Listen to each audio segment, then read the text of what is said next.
दोस्तों 99% भारतीय अपनी ज़िंदगी में यह गलती करते हैं और यदि आप उन 99% भारतीयों में शामिल नहीं होना चाहते हैं तो मेरे इस वीडियो को अंत तक देखिएगा। है welcome back to my YouTube channel motivational Lokesh Sharma पर एक बार फिर आपका स्वागत है। उम्मीद करता हूं कि आप सब स्वस्थ होंगे और अपना सबसे बेहतर कर रहे होंगे।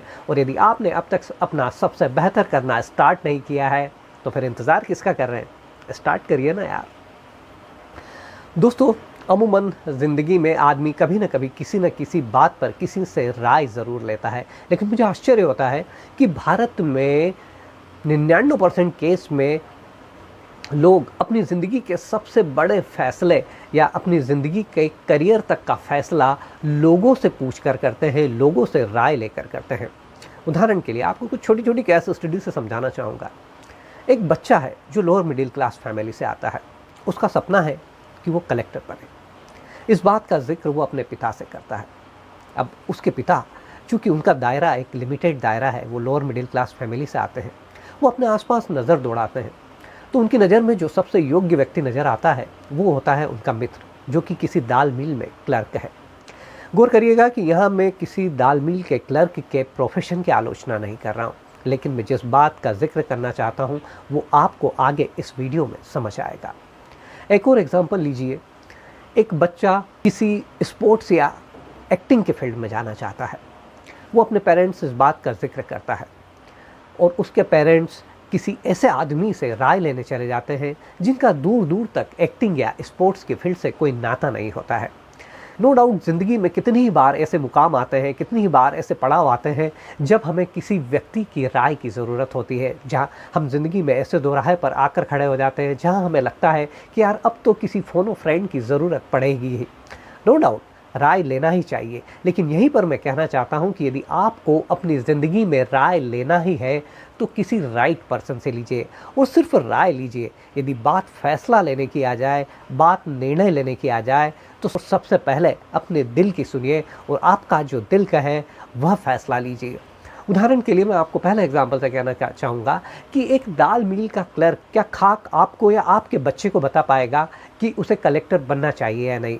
यदि आपको अपने बच्चे को कलेक्टर बनाना ही है और इस बात की राय लेना है तो या तो किसी आईएएस से राय लीजिए या फिर किसी ऐसे व्यक्ति से राय लीजिए जो आईएएस की तैयारी कर रहा हो, या फिर इस तरह के कोचिंग इंस्टीट्यूट से राय लीजिए जो आईएएस की तैयारी करवाते हो।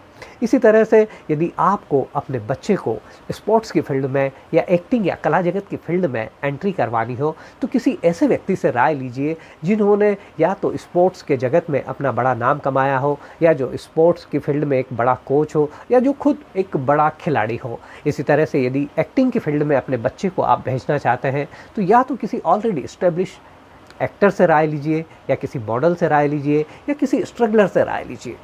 ये ही लोग आपको उस फील्ड का सही प्लस और माइनस बता पाएंगे।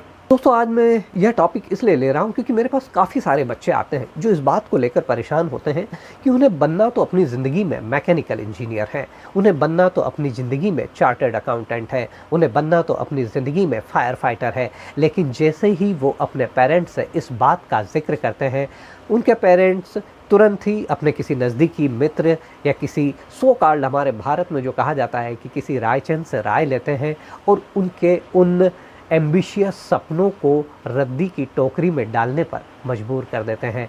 तो मैं कहना चाहता हूं दोस्त कि चाहे आप हो या फिर चाहे आपका बच्चा, जिस भी फील्ड में आपको एंटर करना हो, सबसे पहले ये देखिए कि आपके अंदर उस फील्ड के लायक कैलिबर है या नहीं, आपके अंदर उस फील्ड के लायक कैपेबिलिटी है या नहीं, आप प्रोफेशनली, मेंटली और फिज़िकली उस फील्ड के लिए फिट है या नहीं। और यदि आपको लगता है इन सब बातों पर आप पूरा खरे उतरते हो तो उसके बाद किसी राइट पर्सन से राय लीजिए और सिर्फ राय लीजिए। जी हाँ, यहीं पर मैं कहना चाहता हूँ कि उनकी राय को शिरोधार्य मत करिए, क्योंकि हो सकता है कि उनकी राय प्लस में रहे या हो सकता है कि उनकी राय माइनस में रहे, लेकिन यदि फैसला लेने की बात आए तो सिर्फ और सिर्फ अपने दिल की सुनिए। और यदि आपको लगता है कि आप उस फील्ड के लायक हैं और उस दिशा में आप अपना काम कर जाएंगे तो फिर बिना झिझक किसी की भी परवाह किए उस दिशा में अपना काम करना स्टार्ट कर दीजिए।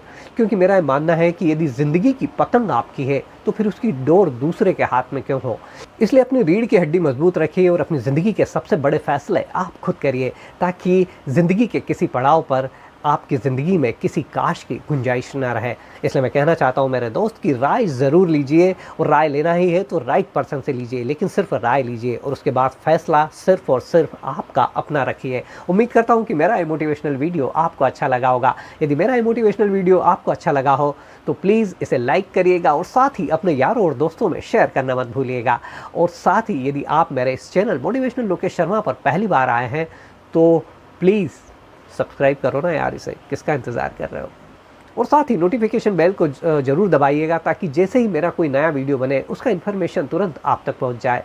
चलता हूं, जल्दी मिलता हूं आपसे फिर किसी नए मोटिवेशनल वीडियो पर। तब तक के लिए अपना खास ख्याल रखिएगा। Good bye, good night and शबा खैर।